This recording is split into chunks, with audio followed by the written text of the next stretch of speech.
National Electrical Code, or NEC, does not specify a minimum distance between the switch and the garbage disposal.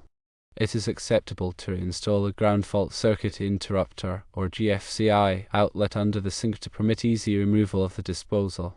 The NEC requires all garbage disposals to be protected by a GFCI device. OSHA, or the Occupational Safety and Health Administration, does not have specific regulations regarding the installation of garbage disposal switches. However, OSHA requires workplaces to be free from recognized hazards and to meet the requirements of the NEC.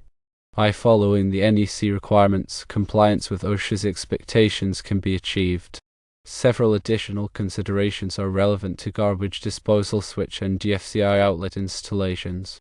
The switch should be located in a convenient, accessible location that is protected from moisture and potential damage. The wiring between the switch, the GFCI outlet, and the disposal must meet NEC requirements. Properly sized conductors must be used, and secure connections must be ensured. If the switch and disposal are not in close proximity, consider using conduit to protect the wiring from physical damage. It is recommended to have the installation inspected and approved by a licensed electrician to ensure compliance with all applicable codes and standards. As a recommended practice, install the switch within arm's reach of the disposal, typically within 2 to 3 feet. Mount the switch in a moisture-resistant enclosure or cover if it is located in an area with high moisture or splashes. Use a dedicated circuit for the GFCI outlet and disposal to prevent overloading.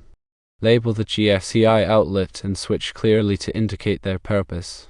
In summary, while there is no specific distance requirement for the switch, a GFCI outlet is mandatory for the disposal. Adhering to the NEC ensures OSHA compliance. Consider switch location, wiring methods, conduit, and inspection for safe and compliant installation.